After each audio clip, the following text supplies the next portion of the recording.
Hello everyone, welcome back to our channel simply studies with चैल्शा। And आज की class में हम नेक्स्ट टॉपिक हमारा जो पाइथन का है वो कवर करेंगे। यहाँ पे पाइथन की डेली क्लासेस नहीं हो पा रही है क्योंकि दूसरे जो बैचेस चल रहे हैं उनकी भी एक एक क्लासेस अपलोड हो रही है, तो उस वजह से टाइम नहीं मिल पा रहा है कि पाइथन का भी मैं रेगुलर क्लासेस ले पाऊँ। ठीक है, क्योंकि कंटेंट भी मुझे यहाँ पे बनाना पड़ता है एंड इतना टाइम नहीं लग पाता, बच्चा भी छोटा है, तो इसी वजह से पाइथन की रेगुलर क्लासेस नहीं हो पा रही है। ठीक है, तो यहाँ पे देखिए, लास्ट क्लास में हमने कर लिया था, इंट्रोडक्शन कर चुके हैं फीचर्स आईडीएलई के बारे में, एडवांटेजेस ऑफ आईडीएलई हमने कर लिया है, executing a simple hello world program, execution mode, यहाँ तक हम कर चुके हैं, है ना। तो आज की क्लास में हम डिस्कस करेंगे क्या, पाइथन टोकन्स के बारे में हम देखेंगे कि पाइथन टोकन्स क्या होते हैं।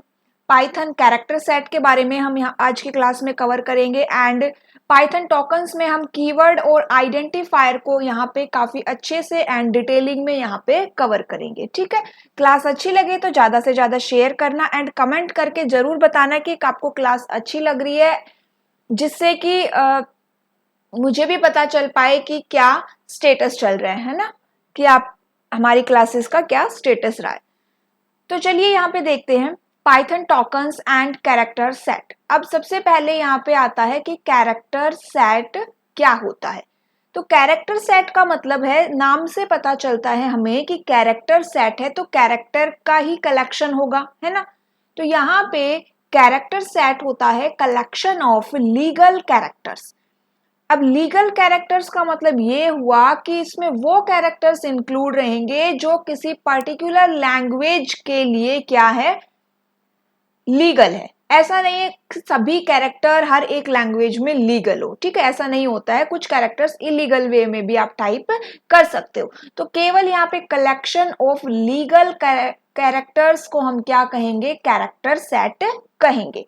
अब यहाँ पे किसकी बात हो रही है, पाइथन की बात हो रही है। तो पाइथन के अंदर दो हम एनकोडिंग टेक्निक्स का यूज करते हैं, कौन कौन सी, एक तो है आपकी ASCII American standard code for information interchange और दूसरा है यूनिकोड।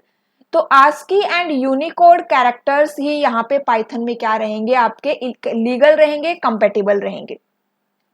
अब इनमें कौन कौन से कैरेक्टर्स आते हैं, उनके कुछ नाम मेंशन है यहाँ पे, देखो अल्फाबेट्स आते हैं, स्मॉल एंड कैपिटल हो गए, डिजिट्स हो गई आपकी 0 to 9, स्पेशल सिंबल्स यहाँ पे मेंशन है, it includes all type of special characters.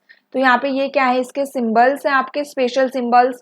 White space यहाँ पे अलाउड है, फिर चाहे वो टैब स्पेस हो, न्यू लाइन हो, ब्लैंक स्पेस हो या कैरेज रिटर्न हो।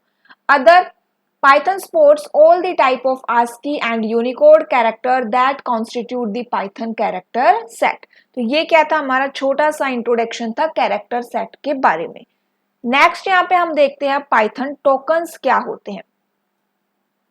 तो यहाँ पे देखो, आप कह सकते हो कि पाइथन में जो कोई भी एलिमेंट है वो क्या है, एक तरह से टोकन है। पाइथन में हर एलिमेंट टोकन की ही एक टाइप है, या फिर हम कह सकते हैं कि सबसे स्मॉलेस्ट और इंडिविजुअल, स्मॉलेस्ट इंडिविजुअल या smallest distinct element in a Python is called a token. Token are used to construct each phrase and command in a programs. अब यहाँ पे स्मॉलेस्ट जो एलिमेंट है वो टोकन है, तो आप टोकन्स को कंबाइन करके क्या कर सकते हो, एक पूरी कमांड यहाँ पे बना सकते हो।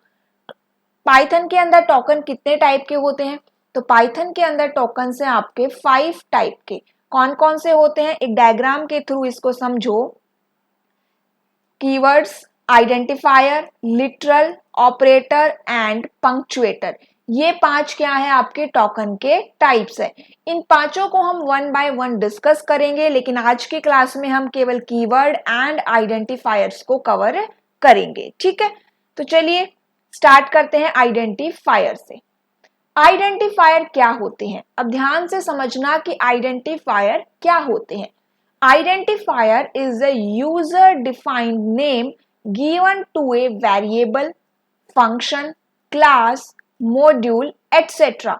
मतलब आप कोई वेरिएबल यहाँ पे क्रिएट कर रहे हो, कोई फंक्शन क्रिएट कर रहे हो other than the built in, देखो बिल्ट इन भी होते हैं, मतलब जो पहले से ही उसके अंदर एग्जिस्ट कर रहे हैं, वो एग्जिस्ट कर रहे हैं, उनका खुद का भी एक नाम है, लेकिन यहाँ पे आप खुद का एक वेरिएबल क्रिएट कर रहे हो, एक फंक्शन बना रहे हो, कोई क्लास क्रिएट कर रहे हो, कोई मॉड्यूल क्रिएट कर रहे हो, कोई खुद का टेम्पलेट बना रहे हो, ऐसे आप खुद का बना रहे हो, ठीक है।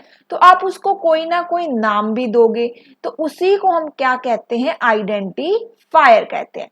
आइडेंटिफायर क्या होता है, एक यूजर डिफाइंड नेम, मतलब कि यूजर के द्वारा दिया गया नाम क्या कहलाता है, आइडेंटिफायर कहलाता है। अब ये नाम आप ऐसे ही रैंडमली नहीं दे सकते, इसके कुछ ना कुछ रूल्स एंड रेगुलेशंस होते हैं, ठीक है। तो सबसे पहले ये समझो कि एक आइडेंटिफायर में क्या क्या इंक्लूड हो सकता है, ये सब क्वेश्चन आते हैं। क्वेश्चन इस तरह से आ सकता है कि आपको आइडेंटिफायर्स के कुछ एग्जाम्पल दे दिए जाएंगे एंड पूछा जाएगा कि इनमें से कौन सा वैलिड आइडेंटिफायर है, कौन सा इनवैलिड आइडेंटिफायर है, ठीक है। या फिर आपसे पूछ लिया जाएगा कि इसमें से आइडेंटिफायर की कौन कौन सी कैरेक्टरिस्टिक्स है, मतलब कि आइडेंटिफायर के रूल्स आपको पता होंगे तो आप उसकी कैरेक्टरिस्टिक्स भी फाइंड आउट कर सकते हो। तो ये दो क्वेश्चन यहाँ से बन सकते हैं, या तो एग्जाम्पल से पूछा जाएगा या फिर उसके कैरेक्टरिस्टिक्स से पूछा जाएगा। तो अब यहाँ पे देखो, एक identifier is a combination of character, digits and an underscore. तो एक आइडेंटिफायर में केवल तीन चीजें ही आप ऐड कर सकते हो, या तो कोई कैरेक्टर होगा, या कोई डिजिट होगी, या फिर अंडरस्कोर। सिंबल के बारे में याद रखना, केवल एक अंडरस्कोर यहाँ पे ऐड हो रहा है, ठीक है, स्पेशली मेंशन है अंडरस्कोर। अब पाइथन एक केस सेंसिटिव लैंग्वेज है, तो मतलब कि ये जो आइडेंटिफायर है ना, ये भी यहाँ पे केस सेंसिटिव है। इसका मतलब कि अगर लोअर केस में नम, इस तरह से अगर आप नम लिखो या फिर सभी अपर केस में लिखो, ये तीनों डिफरेंट आइडेंटिफायर्स है इन पाइथन। अब यहाँ पे एक क्वेश्चन यहाँ पे लिखा हुआ है कि मान लो आपको चेक करना है कि ये पर्टिकुलर स्ट्रिंग एक वैलिड आइडेंटिफायर है या नहीं, तो उसके लिए आप कौन सा फंक्शन यूज करोगे to check whether a string is a valid identifier or not. तो उसके लिए हम एक मेथड यूज करते हैं, मेथड का नाम है इज आइडेंटिफायर फंक्शन। ये एक स्ट्रिंग मेथड है, जब हम स्ट्रिंग को डिटेलिंग में कवर करेंगे तब हम उसके और मेथड्स को वहां पे कवर भी करेंगे, ठीक है। लेकिन यहाँ पे हम आइडेंटिफायर को देख रहे हैं, तो ये आइडेंटिफायर से रिलेटेड फंक्शन था, इसलिए मैं यहाँ पे इसको डिस्कस कर रही हूँ। फंक्शन का नाम क्या है, is identifier function, small case में ही रहेगा सब कुछ, इज आइडेंटिफायर फंक्शन। अब यहाँ पे ये याद रखो इसका सिंटैक्स, इज आइडेंटिफायर, तो जब भी ये इज आ जाए ना, एक आपके लिए ट्रिक है, आप इस तरह से भी याद रख सकते हो कि जब भी इज आइडेंटिफायर आ जाए तो इसका मतलब क्या है कि आप यहाँ पे चेक कर रहे हो कि वो पर्टिकुलर स्ट्रिंग वो है या नहीं। यहाँ पे इज लोअर भी आ सकता था, इज अपर भी आ सकता था, ठीक है। अब यहाँ पे स्ट्रिंग कहाँ पे आएगी, तो स्ट्रिंग हमेशा स्टार्टिंग में आएगी। जब भी इज आइडेंटिफायर हो, मतलब कि जब भी आप मतलब कि इज लगा हो, आइडेंटिफायर भी नहीं इज लगा हो, तो इसका मतलब वो स्ट्रिंग स्टार्टिंग में आएगी। जैसे कि string dot is identifier function, ये पर्टिकुलर स्ट्रिंग आइडेंटिफायर है या नहीं। स्ट्रिंग डॉट इज लोअर, ये पर्टिकुलर स्ट्रिंग लोअर केस में है या नहीं। तो इस तरह से, ठीक है, समझ में आया ना कि इस तरह से ये आपके ये क्वेश्चंस आ जाते हैं कि भाई इज ये स्ट्रिंग डॉट इज आइडेंटिफायर या फिर इज आइडेंटिफायर अंदर स्ट्रिंग डाल देगा, इनमें से कौन सा वैलिड सिंटैक्स है, इस तरह से ये पूछ सकता है। तो यहाँ पे हमारा सिंटैक्स क्या रहेगा, string dot is identifier function, इसके अंदर कोई भी पैरामीटर पास नहीं होगा, ठीक है। रिटर्न वैल्यू क्या होगी, the method can return one of the two value, दो वैल्यू है इसके पास, या तो ट्रू या फॉल्स, इनमें से कोई एक वैल्यू रिटर्न करेगा। अगर ये आइडेंटिफायर है तो ट्रू, अगर आइडेंटिफायर नहीं है तो फॉल्स। एग्जाम्पल देखो यहाँ पे, string is equals to double quotes coding underscore 101, check करना है कि ये पर्टिकुलर स्ट्रिंग वैलिड आइडेंटिफायर है या नहीं। तो हमने प्रिंट करवाया, प्रिंट अंदर क्या दोगे, string dot is identifier function. देखो आउटपुट इसकी क्या आएगी, अब जो हमारा आइडेंटिफायर है उसमें क्या होने चाहिए, कैरेक्टर्स होने चाहिए। देखो कैरेक्टर्स है, डिजिट्स होनी चाहिए, डिजिट्स भी है, अंडरस्कोर हो सकता है, अंडरस्कोर भी इसमें वैलिड है। तो तीनों जो इसमें मेंशन है वो सब वैलिड है, तो मतलब कि ये क्या है, ट्रू। ठीक है, तो इस तरह से आप क्या कर सकते हो, इस आइडेंटिफायर फंक्शन को हम यहाँ पे यूज कर सकते हैं। अब यहाँ पे रूल्स देखते हैं फॉर नेमिंग पाइथन आइडेंटिफायर्स। सबसे पहला रूल है कि कोई भी कीवर्ड आपका आइडेंटिफायर नहीं बन सकता, क्योंकि कीवर्ड्स क्या होते हैं, रिजर्व्ड वर्ड्स होते हैं पाइथन में, वो आप आइडेंटिफायर के नाम में यूज नहीं कर सकते। ठीक है, it should not contain white space. ऐसा नहीं है कि आप ऐसे यूज करो, देखो सी, उसके बाद यहाँ पे मैंने लिख दिया एच। अब ये क्या है, बीच में व्हाइट स्पेस आ गया, तो ये क्या है, एक वैलिड आइडेंटिफायर नहीं है। या तो आप इसको ऐसे लिखो या फिर इनको कनेक्ट करो अंडरस्कोर की हेल्प से, तब ये वैलिड है। It can be combination of A to Z, 0 to 9 और अंडरस्कोर। अब ये वाला पॉइंट सबसे इंपॉर्टेंट है, it should start with an alphabet character or an underscore. मतलब ये कहना चाह रहा है कि डिजिट से स्टार्ट नहीं होना चाहिए। आपका जो आइडेंटिफायर है वो किससे स्टार्ट नहीं होना चाहिए, डिजिट से स्टार्ट नहीं होना चाहिए। अंडरस्कोर से स्टार्ट हो सकता है, ठीक है, और अल्फाबेट कैरेक्टर से स्टार्ट हो सकता है। It should not contain any special character other than underscore। Underscore के अलावा कोई और स्पेशल कैरेक्टर यहाँ पे वैलिड नहीं है। तो ये रूल्स काफी इंपॉर्टेंट रहेंगे, ठीक है, इनसे क्वेश्चन आ सकता है, आपसे पूछ सकता है कि इनमें से कौन सा करेक्ट है या इनकरेक्ट स्टेटमेंट है आइडेंटिफायर के रिगार्डिंग। अब यहाँ पे कुछ एग्जाम्पल्स है, देखो वैलिड आइडेंटिफायर्स, ये वैलिड है क्योंकि यहाँ पे कैरेक्टर से स्टार्ट है, यहाँ पे अंडरस्कोर से स्टार्ट है, यहाँ पे अंडरस्कोर देन 1 आया है, तो ये भी वैलिड है। एक से ज्यादा अंडरस्कोर भी वैलिड रहेंगे। वेयर अंडरस्कोर 1 ये भी वैलिड है। इनवैलिड देखो, यहाँ पे अंडरस्कोर के अलावा कोई और स्पेशल कैरेक्टर इंक्लूड हुआ है, इसीलिए ये क्या है, इनवैलिड है। ठीक है, उसके अलावा यहाँ पे डिजिट से स्टार्ट हो रहा है, ये भी इनवैलिड है, ये डिजिट से स्टार्ट है, यहाँ पे हैश आ गया और यहाँ पे व्हाइट स्पेस आ गया, तो ये क्या हो गए, आपके इनवैलिड आइडेंटिफायर्स हो गए। उसके बाद यहाँ पे देखो कीवर्ड्स। अब कीवर्ड क्या होते हैं, तो कीवर्ड्स होते हैं रिजर्व्ड वर्ड्स। ठीक है, कीवर्ड्स को आप किसी वेरिएबल के name, user defined variable name, function name या किसी और आइडेंटिफायर के नेम में आप इनको यूज नहीं कर सकते। कीवर्ड्स एक्चुअली में इंग्लिश वर्ड्स होते हैं जिनका कोई ना कोई मीनिंग होता है, कुछ ना कुछ उनकी इंपॉर्टेंस होती है। अभी करंटली अगर हम बात करें पाइथन 3.11 वर्जन में टोटल 35 कीवर्ड्स है। जब मैंने पहले पाइथन स्टार्ट की थी हमने सितंबर में कुछ, तब वहां पे 33 कीवर्ड्स मैंने आपको बताए थे। ठीक है, लेकिन अभी अगर आप देखोगे तो 3.11 में वर्जन में टोटल कितने कीवर्ड्स है, 35 कीवर्ड्स है। लेकिन अगर आप गूगल सर्च करोगे तो आपको 36 कीवर्ड भी मिल जाएंगे, बट जब हम कीवर्ड की लिस्ट देखते हैं ना तो आपको केवल 35 कीवर्ड्स ही मिलते हैं। ठीक है, तो एक बार ये ऑप्शन में या तो ये वर्जन को मेंशन करेगा कि 3.11 में कितने कीवर्ड्स होते हैं, 35, या फिर ऑप्शन में आपको 35 और 36 में से एक ही मिलेगा अगर उसने वर्जन मेंशन नहीं किया है तो। ठीक है, बाकी और अगर मुझे डिटेलिंग में कोई 36 नंबर का कीवर्ड मुझे मिलता है या फिर आपको अगर पता है तो आप उसको कमेंट करके जरूर बताइएगा। ठीक है, दूसरी मेन बात यहाँ पे देखना कि कीवर्ड्स जो है ना सारे लोअर केस में है एक्सेप्ट 3। कौन कौन से, ट्रू, नन और फॉल्स। ट्रू का T कैपिटल है, नन का N कैपिटल है, फॉल्स का F कैपिटल रहेगा। इसके अलावा जितने भी कीवर्ड्स हैं आपके वो सारे क्या रहेंगे, लोअर केस के अंदर रहेंगे। अब हम यहाँ पे कीवर्ड की लिस्ट देखेंगे एंड उन सभी कीवर्ड का क्या फंक्शन है वो भी हम यहाँ पे 1 लाइन में डिस्कस करेंगे। ठीक है, क्लास अच्छी लगे तो ज्यादा से ज्यादा शेयर कर देना। अब यहाँ पे देखो सबसे पहला कीवर्ड है आपका एंड। तो एंड कीवर्ड क्या है, एक लॉजिकल ऑपरेटर है। हम यहाँ पे सिर्फ कीवर्ड का मीनिंग समझ रहे हैं, जब ऑपरेटर्स की टर्न आएगा, ऑपरेटर्स को डिस्कस करेंगे तब हम एग्जांपल भी देख लेंगे। ठीक है, जिस भी कीवर्ड का रिलेटेड टॉपिक आएगा तब हम उसको विद एग्जांपल वहां पे कवर करेंगे, लेकिन अभी सिर्फ हम इसका क्या देख रहे हैं, फंक्शन देख रहे हैं। एंड क्या है, एक लॉजिकल ऑपरेटर है। अब आपको एंड पता है, डिजिटल इलेक्ट्रॉनिक्स में भी आपने एंड देखा था। एंड क्या करता है, वन वन के ऊपर वन देता है, मतलब जब दोनों आउटपुट दोनों इनपुट ट्रू होती है तब हमें क्या मिलता है, ट्रू मिलता है। तो which returns true if both the operands are true, else return false।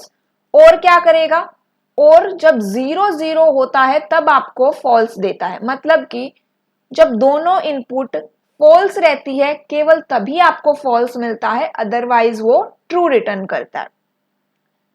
Note, ये भी क्या है, एक लॉजिकल ऑपरेटर है। ये क्या करेगा, अगर ट्रू है तो फॉल्स रिटर्न करेगा, फॉल्स है तो ट्रू रिटर्न करेगा। इफ, ये क्या है, आपकी एक कंडीशनल स्टेटमेंट है। Elif, elif is a conditional statement used with an if statement. The elif statement is executed if the previous conditions were not true. Else is used with if and elif conditional statement. The else block is executed if the given condition is not true. अगर if और elif की conditions true नहीं है तब आपका else block क्या होता है, execute होता है।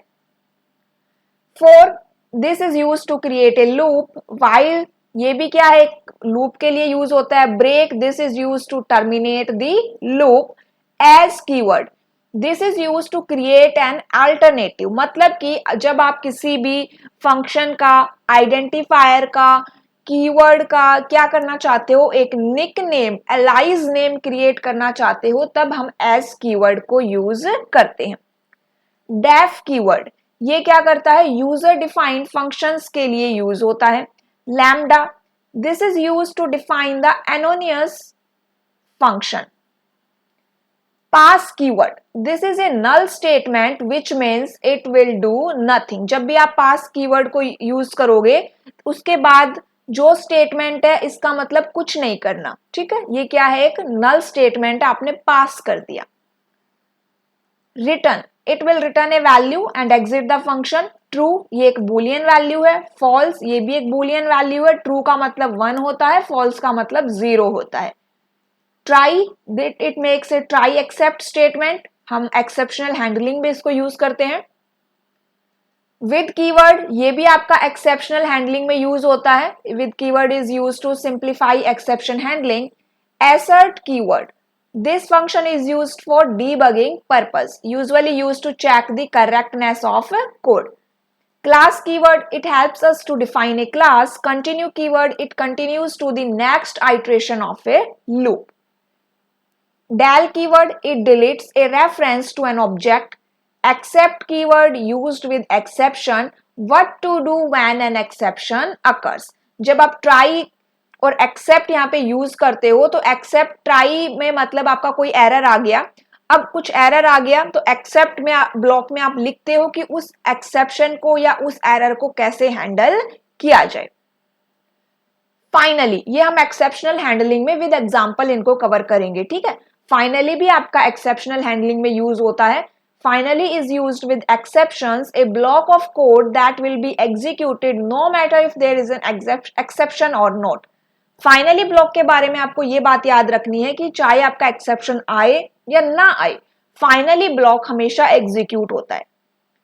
From, it is used to import specific part of any module. Global, this declares a global variable. Import, this is used to import a module. In, it is used to check whether a value is present in a list, range, tuple, etc. ठीक है। Is, ये दोनों operators हैं, operator की class में हम इनको discuss करेंगे। This is use to check if the two variables are equal or not. None, यहाँ पे नन में एन कैपिटल रहेगा, ठीक है, याद रखना। This is a special constant use to denote a null value और a void. It's important to remember, याद रखना कि 0, any empty container, for example empty list, do not compute to none। अब none का मतलब होता है null value, लेकिन इसका मतलब ये नहीं है कि none का मतलब 0 है। या कोई एम्प्टी कंटेनर, वो नन नहीं है। नन यहाँ पे डिनोट कर रहा है कि आपने कोई वैल्यू नहीं दी है, या फिर वो नल वैल्यू है, या फिर वॉइड है। Non local, it's declared a non local variable. Raise, ये भी आपका एक्सेप्शन में यूज होता है। Yield, it ends a function and return a generator. async, it is used to create asynchronous coroutine, ये यहाँ पे न्यू है। लास्ट हमने 33 कीवर्ड्स डिस्कस किए थे ना, तो जो 2 नए कीवर्ड्स है वो आपके यही है, async and await। Async, it is used to create asynchronous coroutine. Await, it release the flow of control back to the event loop। तो ये क्या है आपके कीवर्ड्स एंड उनके फंक्शंस है, ठीक है। अब यहाँ पे मान लो देख आपको, आपने पाइथन ओपन की हुई है और आपको अपने कीवर्ड्स की लिस्ट देखनी है, तो आप उसके लिए कौन से मॉड्यूल को यूज करोगे, कौन से एट्रीब्यूट को यूज करोगे। तो देखो यहाँ पे कीवर्ड की लिस्ट देखने के लिए हम कीवर्ड मॉड्यूल को इंपोर्ट करेंगे। क्या करेंगे हम, कीवर्ड मॉड्यूल को इंपोर्ट करेंगे एंड इसका एक एट्रीब्यूट होता है KW लिस्ट, इसको हम यूज करेंगे। KW लिस्ट इज एट्रीब्यूट है, is a list of strings. क्या है ये एट्रीब्यूट, एक लिस्ट ऑफ स्ट्रिंग्स है where each string represents a keyword in Python. ध्यान रखना ये लिस्ट ऑफ स्ट्रिंग्स है। एग्जाम में क्वेश्चन पूछ सकता है कि KW लिस्ट एट्रीब्यूट आउटपुट को कैसे रिप्रेजेंट करता है, list of string, tuple of string, dictionary of string, set of string, इस तरह से आंसर वहां पे ऑप्शंस आपके मेंशन रहेंगे। तो ये क्या है, आपकी लिस्ट ऑफ स्ट्रिंग्स है, ठीक है। यहाँ पे देखो कीवर्ड मॉड्यूल को हम इंपोर्ट कर रहे हैं, इंपोर्ट कीवर्ड एंड प्रिंट करवाएंगे कीवर्ड डॉट KW लिस्ट। उसके बाद क्या होगी, आपकी कीवर्ड की लिस्ट प्रिंट होके आ जाएगी, ठीक है। तो ये क्या था, हमारा कीवर्ड्स एंड आइडेंटिफायर्स था। नेक्स्ट क्लास में हम लिटरल्स और टाइप्स ऑफ लिटरल्स को हम देखेंगे, ठीक है। तब तक के लिए आप अपने नोट्स प्रिपेयर करते रहिएगा साथ साथ में, एंड वन लाइनर की क्लासेस चल रही है साइड बाय साइड, आप उनको जरूर देखना, वो भी आपके एग्जाम में हेल्पफुल रहेगी। Thank you.